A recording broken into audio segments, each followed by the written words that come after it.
an hour when the world falls silent.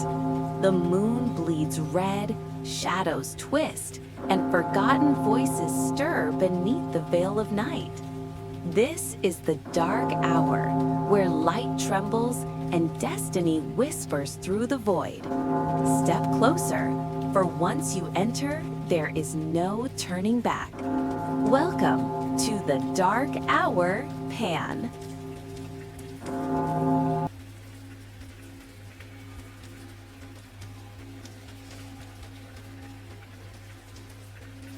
Origin, the Dark Hour Pan. There is an hour in the long night that mankind has called by many names. The dark hour, the fateful moment, or the whisper of the void. It is the time when the boundary between light and shadow becomes as fragile as a wisp of smoke. As the clock silently passes through that hour, the world seems to hold its breath, and the oldest secrets begin to stir beneath the moonlight.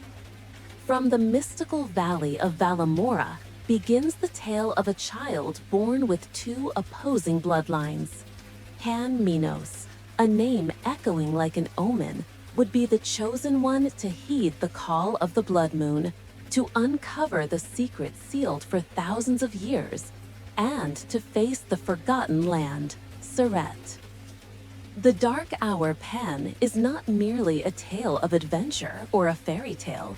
It is a symphony of legend and destiny, of light and shadow, of humanity's yearning before the abyss of fate. And now, as you listen to the story within the silent night, remember, the dark hour has struck, and the mystical gate is about to open. Prologue. That night, the Valley of Valamora was engulfed in an oppressive atmosphere never before felt. The full moon, once silver bright, turned crimson like blood, hanging over the sky, casting its glow upon the desolate mountains and forests.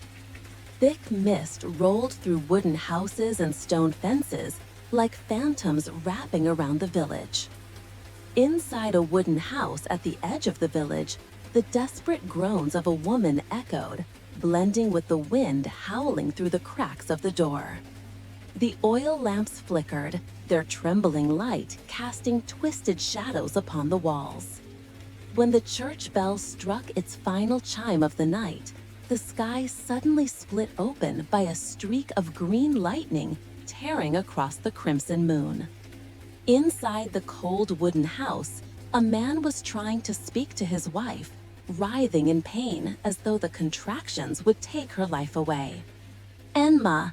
Enma!" the man shouted, and with it came the piercing cry of a newborn, yet unlike any ordinary cry.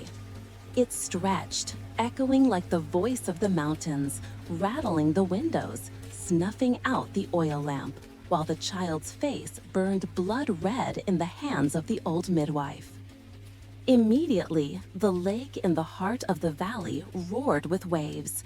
Doors in the village flung open as if by invisible hands. Livestock shrieked and scattered, blood dripping from the nostrils of some as though cursed.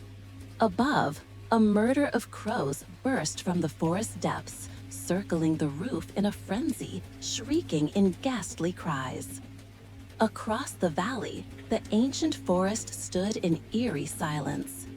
Thick fog coiled around the ancient trunks, while the red moonlight seeped through the leaves, twisting every shadow into monstrous, demonic shapes. Then, suddenly, the ground quivered. At first, only faint cracks, but then splitting wider, like black veins forcing their way to the surface. From the fissures, an icy breath exhaled, dense and heavy, carrying the stench of tombs unopened for millennia. The world sank into terrifying silence, so deep even the crickets ceased their song. Then, abruptly, from the depths of the forest came a roar, deep, mournful, suffocating, like a call from an endless abyss. The sound spread, curling around the mountains, echoing over every roof, tightening every chest, and making hearts pound in chaos. The crows above shrieked in panic, scattering into the void. The dogs of the village howled, tails tucked, crawling beneath the houses. The elders, trembling with pale faces, dared only to whisper, "An ancient soul has awakened." And within the suffocating mist, where the roots of centennial trees clung to moss-covered ruins, a gloomy green light flickered, faint yet persistent, like the heartbeat of a giant stirring after a 1,000-year slumber. The ancient forest of Balamora itself seemed to breathe, heavy with resentment. The lamp reignited, and the room grew warm and clear once more. The baby had ceased crying, wrapped by the old midwife in a cloth embroidered with the letters Pan Minos. Lying beside him, the woman exhaled shallow, faltering breaths. She knew she would not survive. With trembling fingers, she placed an old pendant upon the cloth, its dim silver etched with unreadable signs. She whispered to her son, "This is the seal of our bloodline. You must keep it. One day, you will understand." And then the mother closed her eyes forever, leaving Pan in the cold embrace of fate. But the night of destiny did not end there. As her last breath faded, a soft scratching came at the wooden door. A small creature slipped inside, a white-furred wolf pup with eyes glowing bright blue in the dark. It stepped beside the cradle, lay down, its head resting at Pan's side, ears pricked in vigilance, as though it had chosen him as its master from that very moment. The blood moon shone through the crack of the door, spilling over Pan's innocent face and the wolf pup's mysterious blue eyes. On that night when the forest trembled, on that night an ancient soul awakened, the child, together with the white wolf, stepped into the destiny that would make the whole valley tremble in fear.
Chapter 1: The Blood Moon Night.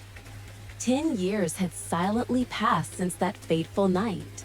The valley of Balamora still carried its mysterious beauty, a veil of mist that had never fully faded. Each dawn, white fog spread across the surface of the silent lake, flat like a mirror of heaven and earth, only dissolving when the first rays of sunlight pierced through the canopy of the ancient forest, scattering sparkling shards of gold upon the water. Balamora was not only beautiful, it was alive like a legendary book. The village children often whispered to each other about fairies hidden within the dewdrops, while the elders firmly claimed that every tree trunk, every moss-covered stone still bore the footprints of the gods from primordial times. Within that vivid picture, Pan Minos grew up with the rhythm of the valley. The boy with messy black hair and deep eyes, as still as the lake before dawn.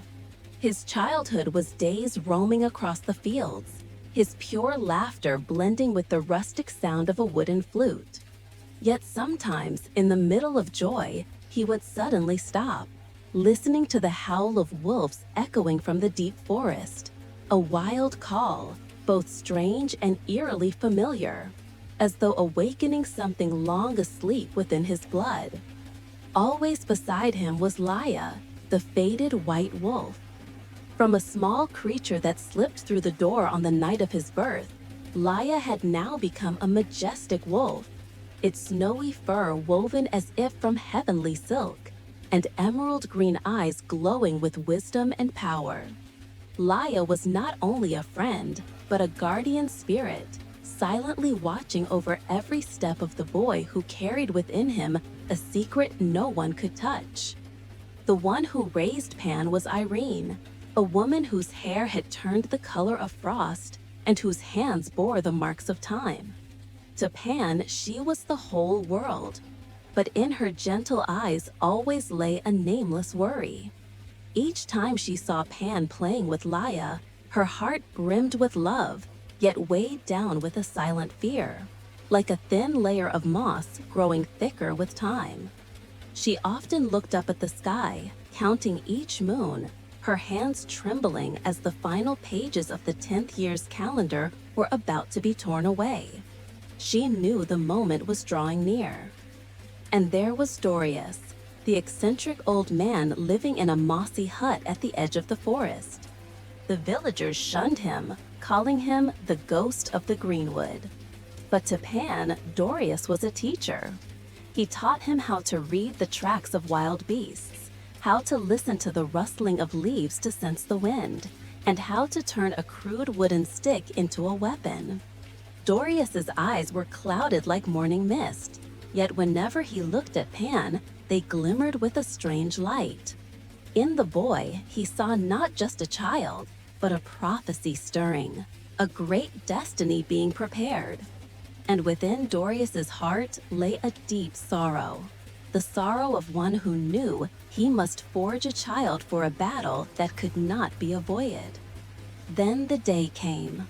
One autumn afternoon, when the last golden leaves were carried away by the wind, the air in the valley suddenly grew heavy.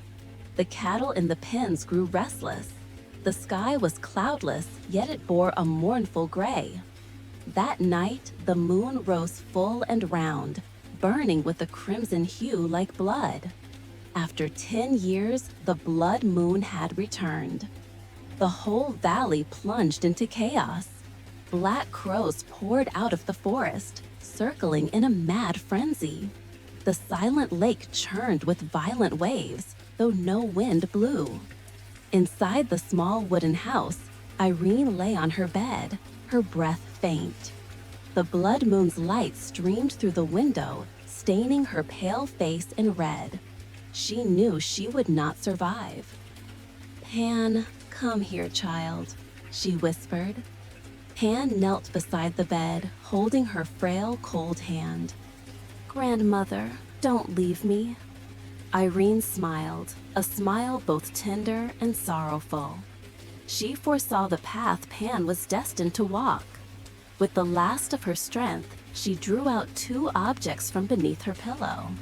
One was a silver pendant inscribed with ancient runes, the same one Pan had always worn.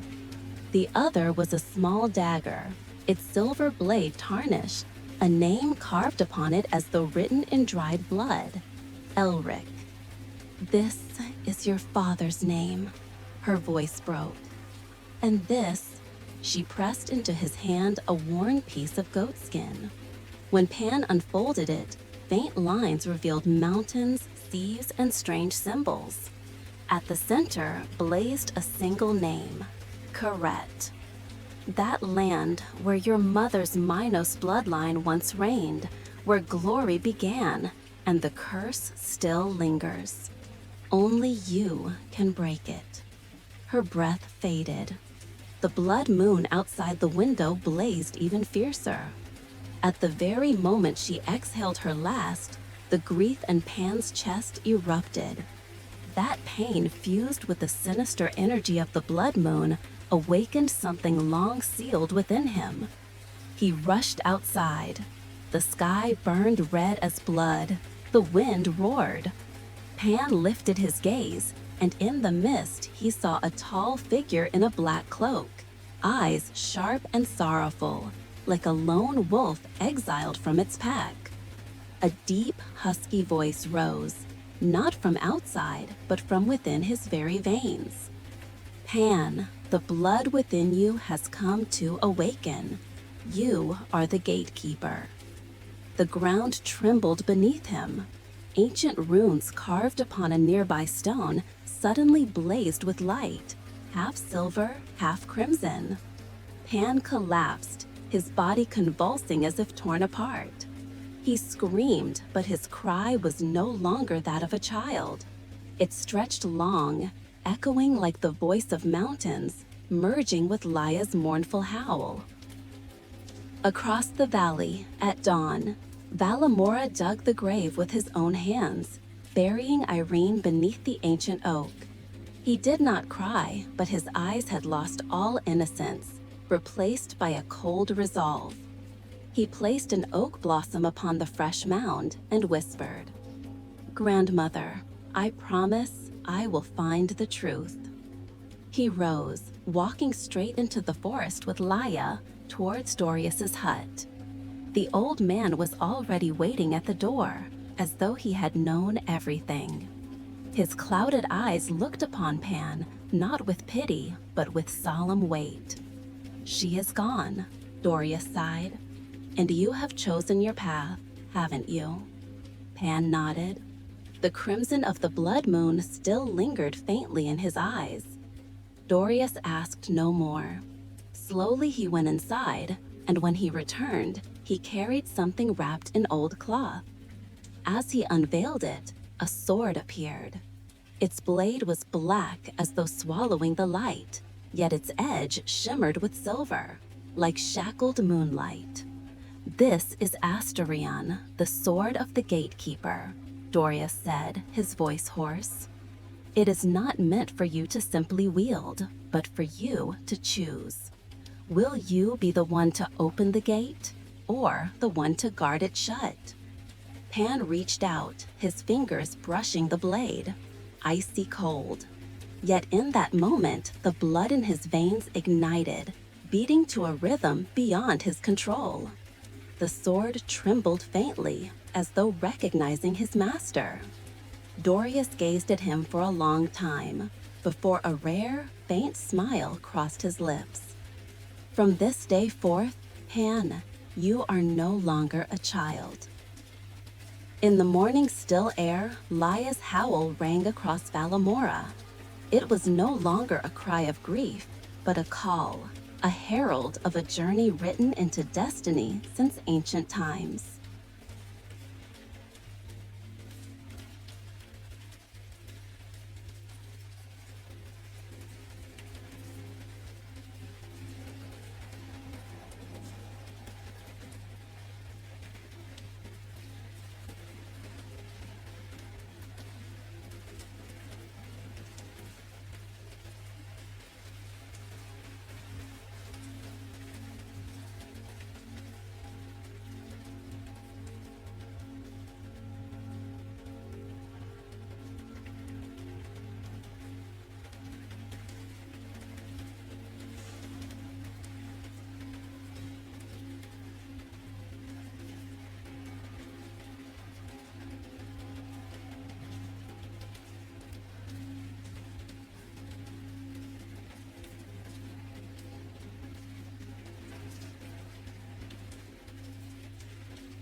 Chapter 2: Echoes from the Abyss.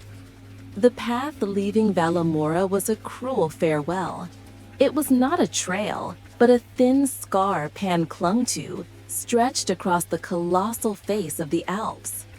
This giant of stone and snow was indifferent to life, offering only eternal silence and a cold, unfeeling beauty. The air was thin and sharp. Each breath pierced his chest with icy pain, carrying the pure scent of rock, snow, and emptiness. Behind him, Valamora had become nothing but a faint green dot, a warm memory being swallowed by reality. Ahead, the abyss was veiled in mist like a deadly secret. Pan walked on, the burden of the sword Astion weighing not only on his thin shoulders, but upon his soul. Laya moved like a white phantom, its emerald eyes the only spark in the monochrome landscape. It was more than a companion. It was a living compass, the only warmth Pan had in this frozen world. As twilight poured streaks of purple and orange over the snowy peaks, a chill like 1,000 invisible needles began to prick his skin. The wind howled, a chorus of solitude. Laya led Pan into a small hollow in the rock. Exhausted, the boy sat down, breaking the last piece of bread to share with Laya. He leaned against its thick fur, closed his eyes, and let weariness drag him into another abyss, the abyss of dreams.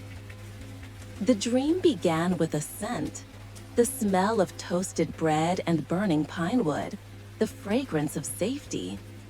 He found himself sitting in Irene's kitchen.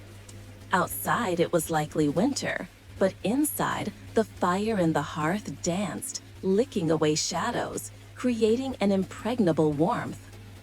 He let out a long breath he hadn't realized he'd been holding, and the muscles strained from climbing all day seemed to soften. Irene sat opposite him, her thin hands sliding over strands of yarn. She said nothing, only smiled. That smile was all of Pan's childhood. But then a small crack appeared in that smile. The crack spread, running across her face like old porcelain. Her smile shattered, and from within, darkness began to seep out. "Grandmother?" Pan trembled, calling, but his voice faltered. The cozy kitchen began to cool, the fire in the hearth dying down until only red embers glimmered like demonic eyes. "The human blood in you is weak," a whisper came, twisted in Irene's own voice. "Your mother was a fool to believe in love." The scene vanished. Pan drifted in a void, facing the black stone gate. It trembled. The screams within were no longer those of nameless monsters. This time, he heard the howls of wolves, a sound both familiar and revolting.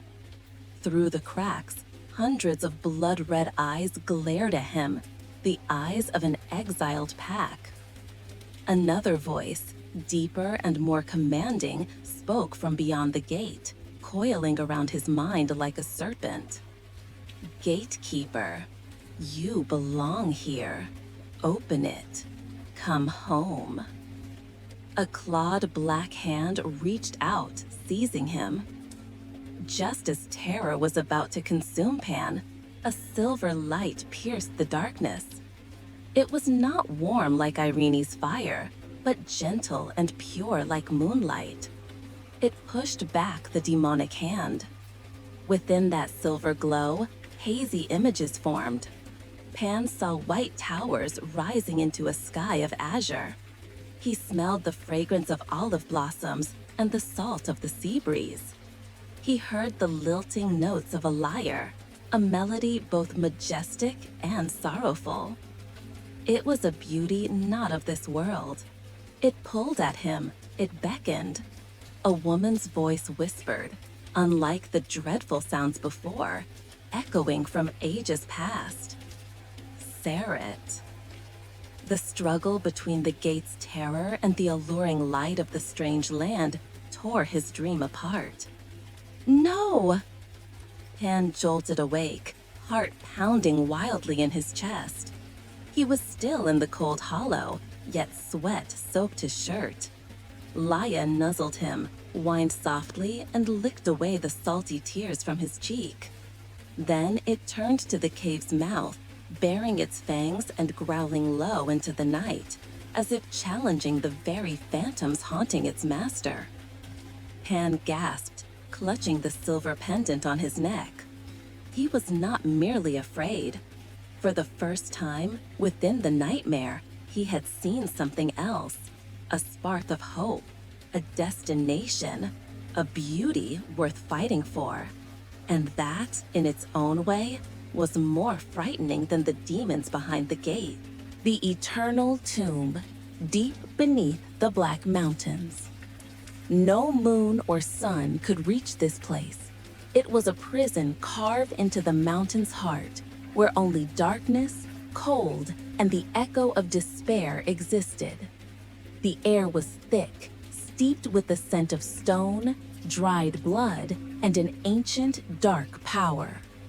Torches burned with eerie green flames, their glow not dispelling shadows, but stretching them longer, twisting like tortured souls. Amid that space, a figure strode. He was no prisoner. He was the master of this place. He was known as Lord Malachor. Towering, clad in black armor, gleaming like an insect's shell, the lines of his armor seemed forged from nightmares. His face was sharp, bearing a cruel, aristocratic beauty, but it was his eyes that terrified most. They gleamed yellow, like a predator's, burning with a fire of madness, ambition, and absolute disdain for every creature he deemed weak. Malachor halted before a special cell. It had no bars, but was sealed by a crimson energy field, ancient glyphs drifting within. Inside, a man was chained to the stone wall. The chains glowed with the same green fire, draining his strength. His hair was long and silver, his face gaunt yet proud. Even imprisoned, his eyes held defiance. He was Elric, Prince of the Werewolves, Pan's father. Still silent, Elric? Malachor's voice resounded, deep and cold as shattering ice. Still clinging to that foolish ideal of balance? Look at what it has brought you. Chains and darkness. Elric lifted his head, his gaze piercing Malachor. Balance is what keeps this world from ruin, Malachor. Your ambition will bring only ashes to both our kinds. Malachor let out a contemptuous laugh. Ashes? No. I will bring an empire, a new order. This world has grown weary of mankind's weak dominion. The time has come for the children of the moon to ascend. I will free all the clans, and under my command, we will turn this planet into a vast hunting ground. You are a madman, Elric snarled. We are not monsters. Malachor smirked, his smile cold. You think I need some lifeless object as a key, Elric? No. What I need is far more alive. I need the purest energy, born of opposition itself. He tilted his head, voice slithering like a whisper from the abyss. I need your son's heart. He is both light and shadow. I will use that very conflict to drown this world. Elric stiffened, for the first time, fear and fury flashing in his eyes. Malachor relished it. He knew he had struck the enemy's deepest wound. Yes, your half-blood son, the child born under the blood moon, the gatekeeper. He is out there, weak, alone, ignorant of the power slumbering in his veins. He stepped back, arms crossed. Let him wander. Let him face the harsh world. Sooner or later, he will seek answers. And every path, no matter which he chooses, will lead him to me. Malachor turned away, his shadow swallowing the green flames. And then, I will take everything from him. His footsteps faded, leaving Elric slumped in his chains. despair finally overtaking him after years of captivity. For he knew his worst nightmare was no longer bondage, but the fate of the son he had never met. Pan could not sleep again. The nightmare had stripped away his exhaustion, leaving only a chilling, persistent dread. He sat in the cave's darkness, leaning against Laya, listening to the winds howl outside. Now it was no longer mere nature's voice, but the growl of the monsters from his dream. He was not safe, not even in his own mind. Dawn came, not in warm pink, but in a gray, lifeless hue. Thick fog veiled the Alps, turning the mighty range into a prison without end. Pan knew he could not remain. Fear urged him onward, away from his own phantoms. They continued, descending toward the dense pine forests at the mountain's base. The air grew thicker, yet silence became unnatural. No bird sang, no insect stirred. Even Laya was tense, glued to Pan's side, ears pricked, a low growl rumbling continuously in its throat. As they entered a narrow pass, a strange scent stung Pan's nose. Smoke, and something else, the metallic tang of fresh blood. Laya froze, baring its fangs. Pan followed its gaze. Through the mist, a horrific scene emerged. A caravan had been attacked, wagons overturned, crates shattered, goods scattered. But worse were the bodies, merchants and guards, not slain by sword or spear. Their corpses were savaged, torn by deep claw marks and enormous bite wounds. Pan gagged. The sight was worse than his nightmare. Suddenly, a growl rumbled from behind the wreckage. Out of the fog strode 3 massive figures. They walked on 2 legs, taller than grown men, their hulking bodies covered in black fur. Their heads were those of wolves, jaws lined with bloodied fangs, red eyes fixed on the last survivors. A woman clutching her child, cowering behind a boulder. These were no ordinary wolves.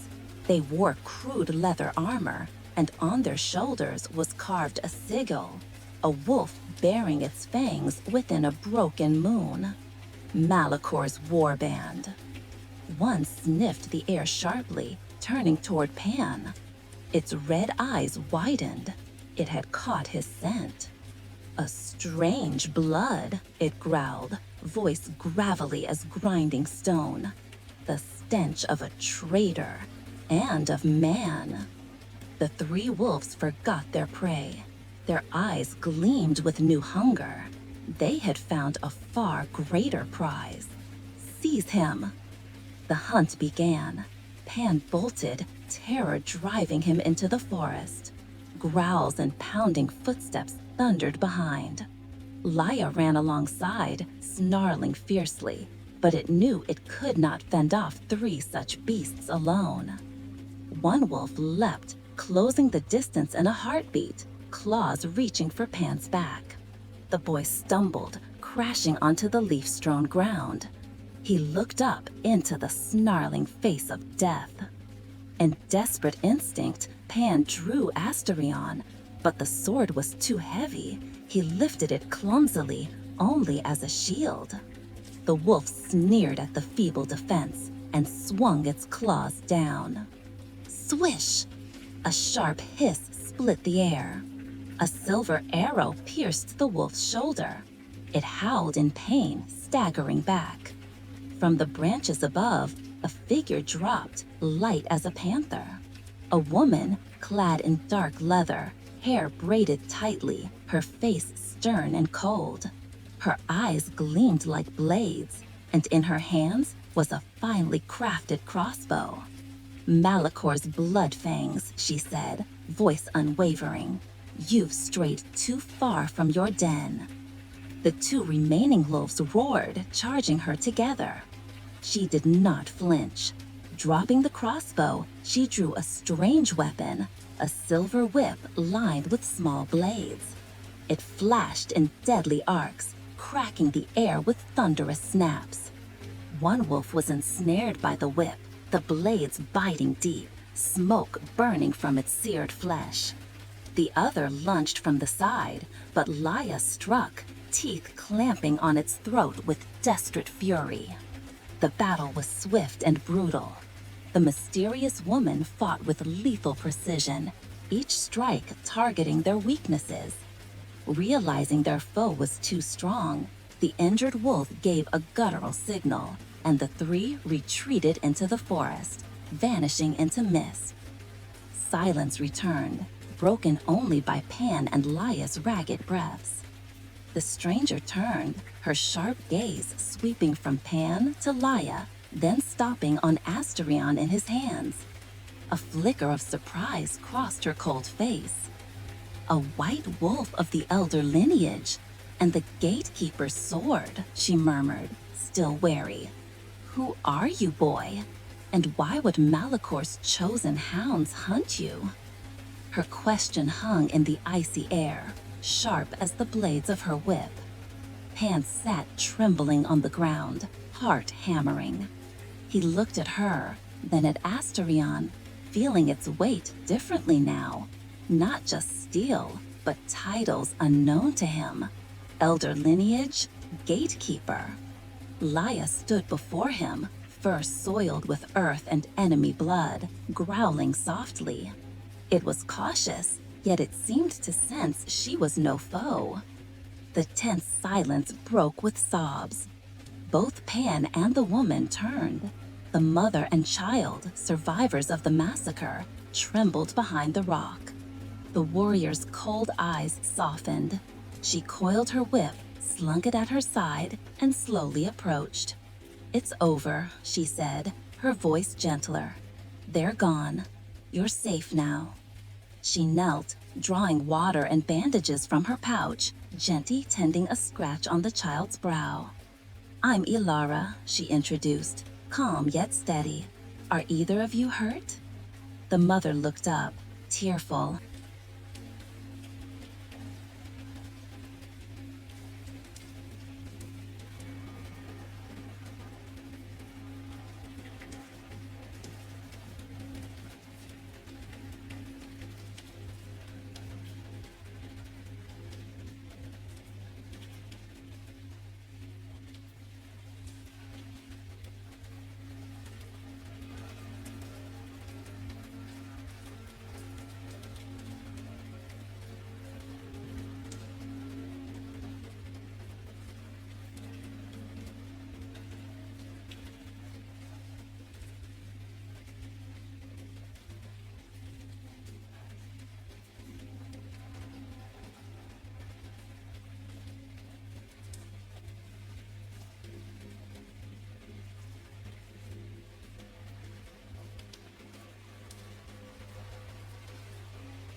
Chapter 3: The Grand Hall of Light at Surret.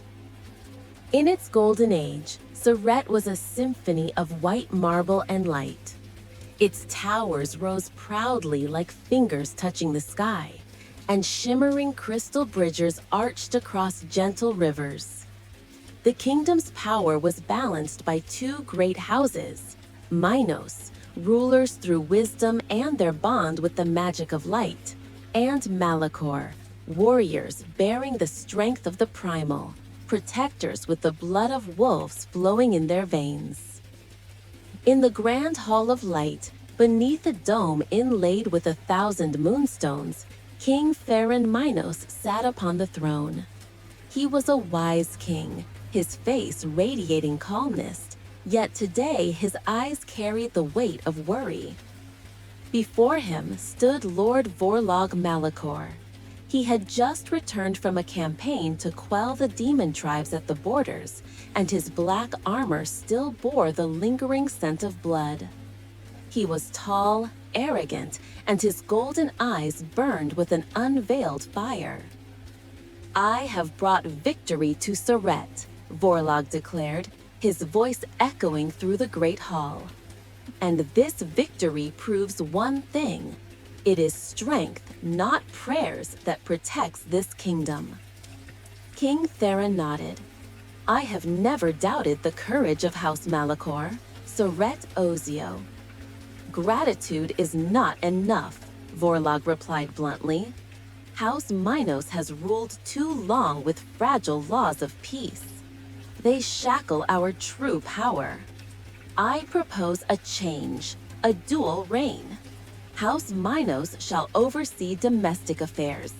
House Malachor shall command the military, expand the lands, and show the world the might of the children of the moon." The air in the great hall froze. This was no proposal. It was an ultimatum. King Theron rose, majestic. "Vorlog, the ancient oath is clear. Your strength is the shield of Surret, not the sword of conquest. Unchecked ambition is the road to ruin. I cannot accept." "Then you have chosen weakness," Vorlog growled, the last trace of respect fading from his eyes, leaving only contempt. "Let this shield decide its own fate. My warrior blood shall no longer bow to scholars who only read books. From this day forth, the ancient oath is broken."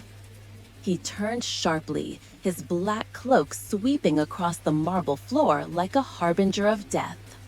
The civil war was sealed.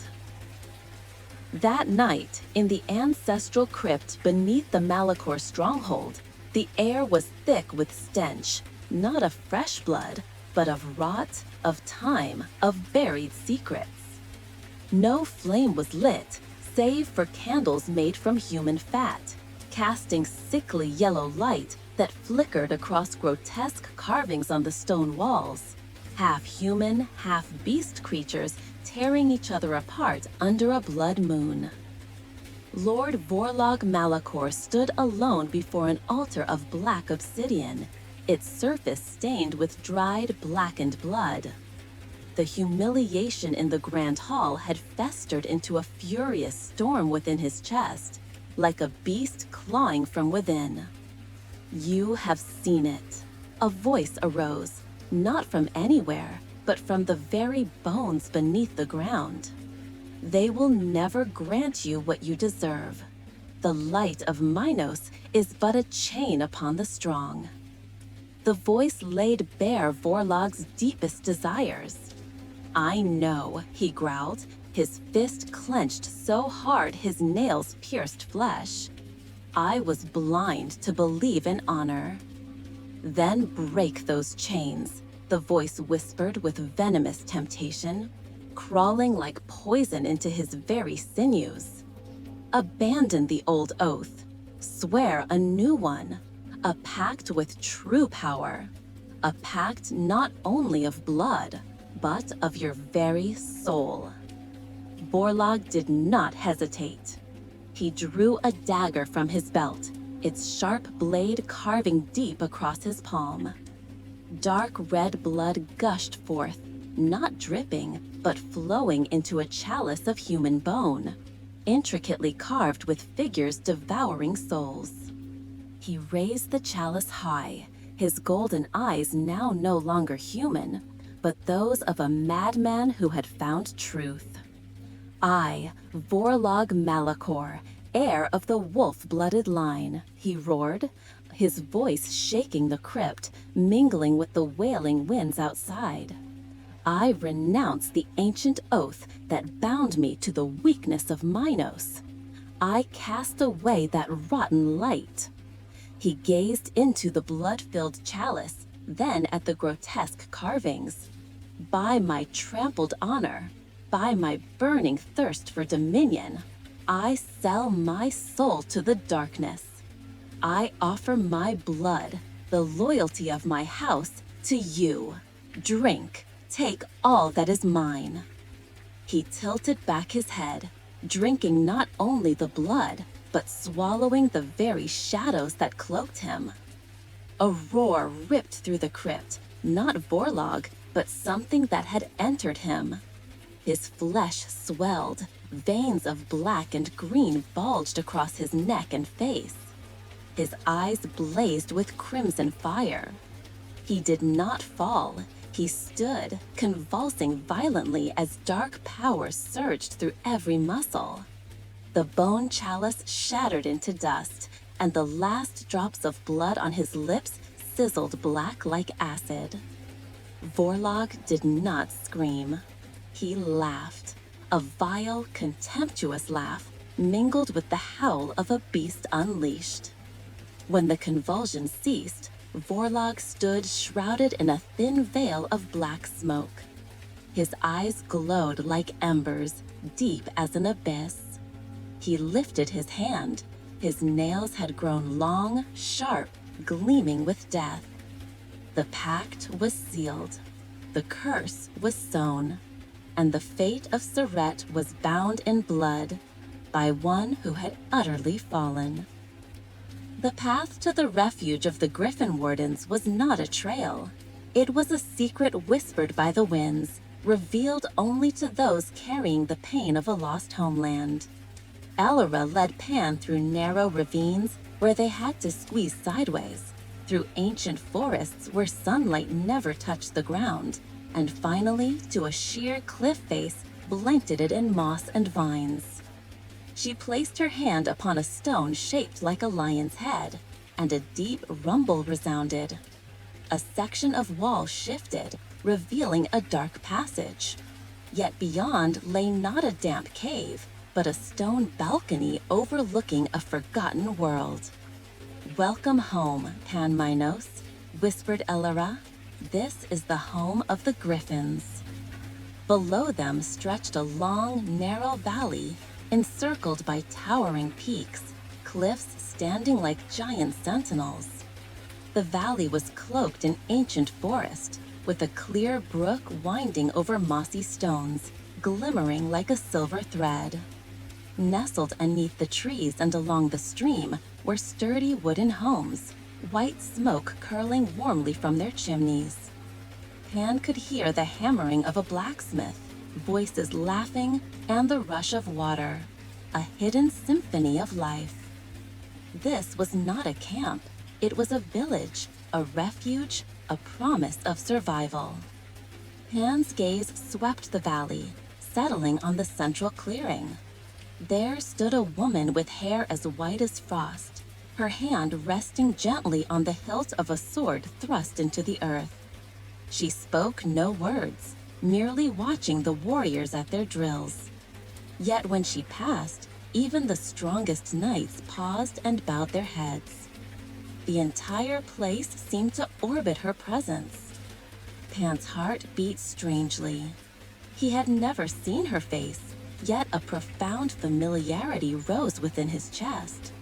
It was not memory of the mind, but something deeper, like blood echoing, like a guardian spirit, always felt but never seen. Somehow, he knew this woman had always watched over him. As if sensing the tremor in her soul, she raised her head. Her gaze pierced across the distance, locking onto Pan. Then she smiled, a smile carrying 10 years of separation and 1,000 years of loyalty. "Come here, son of Elric," she called, her voice no longer trembling with age, but deep and resonant, echoing through the valley like the voice of history. That night, after Pan had been fed and rested, Lyra led him to the most secluded, silent place in the valley. It was a small shrine built around the roots of a colossal ancient tree, its roots rising like sleeping serpents. A single flame burned at the center, casting dancing shadows upon the trunk. You have many questions, Lyra said, sitting beside him, and you deserve the answers. She looked into the flame, her aged eyes seeming to pierce through space back into an age long gone. Then she began to speak. Her voice was low and steady, like a stream flowing over stone, carrying both the power to soothe fear and awaken forgotten memory. Lyra drew a deep breath, the fire in her eyes dimming, reflecting a blood-stained past. Never think the hatred between Minos and Malachor was a mere smoldering flame, she said, her voice heavy with millennia of grief. No, it is an open wound, bleeding for nearly 1,000 years. It is a firestorm that has swept Seret again and again, consuming generations. Before your parents were born, the kingdom endured wars of extermination, bloody purges whose sole purpose was the annihilation of the other. Between wars, The oath of the envious. Lyra fell silent, her eyes fixed on the flames. In that moment of silence, Pan felt a chill run down his spine, not from the mountain wind, but from Lyra's tale, from the weight of betrayal hanging in the air. She continued, her voice sharp, like the groaning roots of an ancient tree deep within the earth. Envy is never something natural, Pan. It is a seed planted in a weak soul, nourished by jealousy and poisonous whispers. And Lucas, from the time he was a child, was fertile soil for that seed. Lucas's mother, Morwen, Lyra said, and the name hissed softly through the air, was a woman of great power, yet steeped in darkness. She was not a mighty warrior, but a sorceress of the Malachor bloodline, wielder of forgotten arcane rites and curses long abandoned. Morwen always hungered for power, and she believed that Aelric, with the compassion she deemed weakness, would never bring ultimate glory to House Malachor. She planted sweet words into Lucas's mind about the greatness of their bloodline, about a destiny to rule. She praised Aelric's strength, yet always pointed out his flaws. Aelric is too soft, she whispered into her son's ear. His kindness will be our undoing. Only you, Lucas, can bring true glory. To a small man overshadowed by the greatness of his elder brother, those words were like honey. They gave Lucas purpose, a path to prove his worth, to become the savior of the bloodline, to rise above Aelric himself. Lyra sighed. Lucas did not possess a brave heart nor a wise mind. He had only boundless greed and a sick obsession with surpassing Aelric. He craved power at any cost, and Morwen taught him how to seize it. Lyra raised her frail, trembling hand. After Lucas discovered the secret of Aelric and Enma, he did not run to the elders. He knew that would be a small victory. He wanted a greater triumph, a permanent one. He wanted to take everything. He wanted to become Kale. Lyra's eyes met Pan's, her gaze filled with indescribable sorrow. Kale, that is the name given to one who swore an oath to darkness, who sold his soul to demons in exchange for boundless power. It is the legend of Vorlog Malachor, the ancestor. And Lucas, in his frenzy of envy and hunger, chose to repeat that sin. One night, Lucas went to the ancestral tomb, where Vorlog Malachor had sworn his oath 1,000 years before. He was not alone. His mother, Morwen, was there, whispering ancient spells and drawing horrific sigils upon the stone floor. She did not merely guide him, she orchestrated, pushing her son into the abyss. In the flickering light of candles made from human fat, surrounded by grotesque carvings of tormented souls, Lucas stood before the altar of black basalt. He saw the dried blood of his ancestors soaked into the stone. He saw his own towering shadow twist upon the walls like a demon awaiting release. He drew his dagger, but unlike Vorlog, he did not cut his palm. Lucas, in his madness to surpass even his forebear, did something more abhorrent. He slashed the main vein in his wrist, letting his hot blood gush, not in drops, but in streams, into a chalice of human bone. His blood, bright red and brimming with hatred, mingled with the dust of bones from those slain by Vorlog's curse.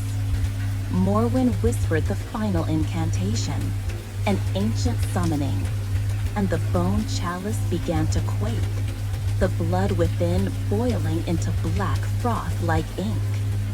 Lucas raised the chalice high, and his eyes were no longer those of a man, but of a beast torn apart by hunger. He was not forced. He did not hesitate. With a devilish grin, he tilted his head back, not only draining the chalice, but swallowing the darkness engulfing him. As the last drop vanished from his lips, he screamed. A scream not of pain, but of triumph, of release from the chains he had always felt.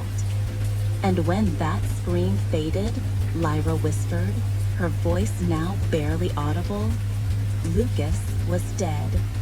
In his place, Kale was born, the second bearer of the curse of destruction, the one who willingly sold himself to the devil, and the new lord of House Malachor.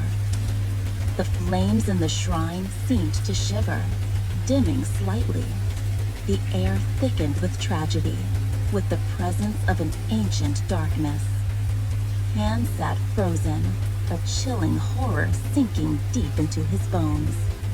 He now knew the name of his enemy, and he knew this enemy was no mere man. The firestorm. Lyra half closed her eyes, though her voice did not tremble. It grew sharp, cold as steel tempered in ice. When Kale emerged from the ancestral tomb, he was no longer Lucas. Darkness did not merely grant him power, it devoured him, wearing his flesh as his cloak. He walked in silence, yet each step made the earth tremble. Thin black smoke coiled around him, and his burning red eyes gazed upon the world like a conqueror looking down at lands already his. Morwen was waiting, her lips curved into a satisfied smile as she beheld the monster she had created. Their scheme was enacted at once, swift and merciless, like a dagger to the heart. They did not rally an army. They sowed chaos. Kale appeared amidst the council of Malachor elders. He spoke no word.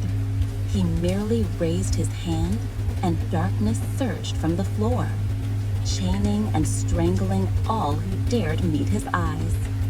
He needed no persuasion. He crowned himself with fear. Then he cast forth the truth of Elric and Enma, but not as a tale of love.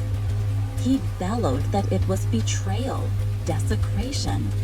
He proclaimed that Elric, the great heir, had sullied the sacred wolf blood with his love for a frail daughter of Minos. He declared Elric had broken his oath to the ancestors, and that he, Kale, chosen by darkness, was the purifier, the one who would restore Malachor's glory. Father and son, Elric stood against him. He did not fight for a throne, but for his honor and his love. Yet he fought alone. Morwen had poisoned the minds of the warriors with her sorcery, twisting loyalty into fanaticism. In that battle, Aelric fell, not because he was weaker, but because he could not strike down his own brothers in arms. He was forced to retreat, carrying wounds not only upon his flesh, but deep within his heart. And then the firestorm began. Lyra's voice quivered with haunting memory. Kael, with absolute power in his grasp, did not merely seek to overthrow House Minos. He sought to erase them, to burn away every trace of light from Seret. The bloodiest civil war in the kingdom's history erupted. But his ambition did not stop at the island. Driven by Vorlog's curse and Morwen's goading, Kael believed his destiny was to purge the entire world. He summoned legions of monsters from the gate, creatures that even his ancestors had feared. His blood wolves, now empowered by dark sorcery, became a plague of death. They poured out of Seret. The war was no longer between two houses, but between darkness and all mankind. For the first time in centuries, the kingdoms of Europe faced an enemy from legend. Cities were besieged, ancient forests set ablaze, and the howls of wolves became a terror beneath every full moon. It was a dark age when blood ran like rivers, and hope lingered only as a whisper. Amid that bloodbath, Lyra turned to Pan, and this time her eyes held boundless gentleness. Your mother, Enma, carried a secret, a fragile yet brightest spark. She was carrying you. Aelric knew he could not win this war. Kael was too strong, too frenzied, and Aelric could not sacrifice the lives of the last loyal few. But more than anything, he and Enma had to protect you. You were not just their child. You were the union of two bloodlines, the symbol of a love that had tried to heal the kingdom. You were the only hope. We began our escape. I, Irene, Dorias, and the last of the Griffin Guard carved a bloody path to free your parents from Seret. We wandered through lands unending, always moving, always hiding, ever pursued by Kael's blood wolves. Finally, Dorias, with his ancient knowledge, remembered a place. A valley guarded by towering mountains. A place said to hold a sleeping ancient spirit, where magic itself could conceal every trace. A place safe enough for a child of destiny to be born.